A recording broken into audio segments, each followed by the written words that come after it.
কোটা আন্দোলনকারীদের সাথে ছাত্রলীগের সংঘর্ষে চট্টগ্রামে এক পথচারী সহ ৩ জন মারা গেছে। তাদের একজন চট্টগ্রাম কলেজ ছাত্রদলের যুগ্ম আহ্বায়ক ওয়াসিম আকরাম। এছাড়া রংপুরে পুলিশের সাথে সংঘর্ষে মারা গেছে বেগম রোকেয়া বিশ্ববিদ্যালয়ের এক শিক্ষার্থী। বগুড়ায় আওয়ামী লীগ অফিস ও রাজশাহী বিশ্ববিদ্যালয়ে এক ছাত্রলীগ নেতার কক্ষ ভাঙচুর করেছে আন্দোলনকারীরা। সহকর্মীদের তথ্য ও ছবিতে প্রতিবেদন।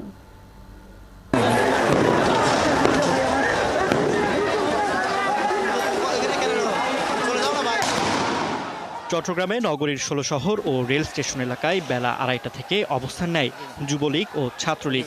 এ খবর পেয়ে মুরাদপুরে জড়ো হতে থাকে কোটা আন্দোলনকারীরা। যুবলীগ ও ছাত্রলীগ কর্মীরা সেখানে গিয়ে তাদের উপর হামলা চালালে শুরু হয় ধাওয়া পাল্টা ধাওয়া। এ সময় শোনা যায় ককটেল বিস্ফোরণ আর গুলিবর্ষণের শব্দ।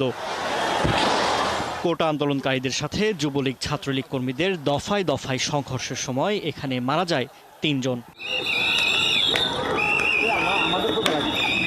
রংপুরে মিছিল নিয়ে বিভিন্ন শিক্ষা প্রতিষ্ঠানের শিক্ষার্থীরা বেগম রোকেয়া বিশ্ববিদ্যালয়ে ঢুকতে গেলে তাদের বাধা দেয় পুলিশ। এ সময় পুলিশের সাথে শুরু হয় শিক্ষার্থীদের সংঘর্ষ। শিক্ষার্থীদেরকে ছত্রভঙ্গ করতে লাঠিচার্জ ছাড়াও রাবার বুলেট, টিয়ার গ্যাস ছোড়ে পুলিশ। এ সময় আহত হয়ে হাসপাতালে চিকিৎসাধীন অবস্থায় মারা যায় রংপুর বেগম রোকেয়া বিশ্ববিদ্যালয়ের এক শিক্ষার্থী। রাজশাহী বিশ্ববিদ্যালয়ের বঙ্গবন্ধু হলে বেশ কয়েকটি মোটর সাইকেলে আগুন ধরিয়ে দেয় বৈষম্য বিরোধী ছাত্র আন্দোলনকারীরা। এছাড়া মাদার বক্স হলে এক ছাত্রলীগ নেতার কক্ষে ঢুকে ভাঙচুর করে এবং আগুন ধরিয়ে দেয়।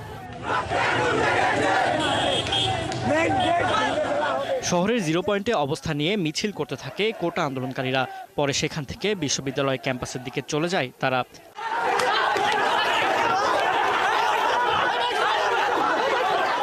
এদিকে বরিশালের বিএম কলেজে বৈষম্য বিরোধী ছাত্র আন্দোলনের কর্মীদের সাথে ছাত্রলীগ কর্মীদের দফায় দফায় সংঘর্ষ এবং ধাওয়া পাল্টা ধাওয়া হয়েছে।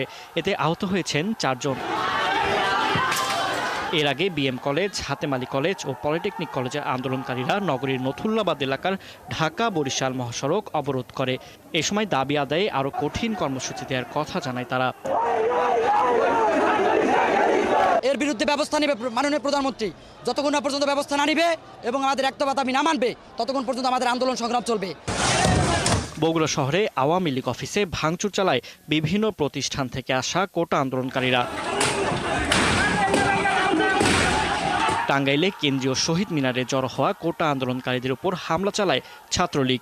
এতে আহত হয় 3 শিক্ষার্থী।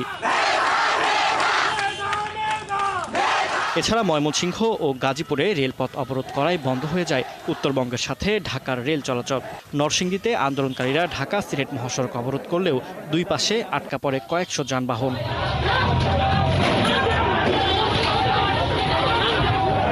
ফারদিন নীরব, ৭১।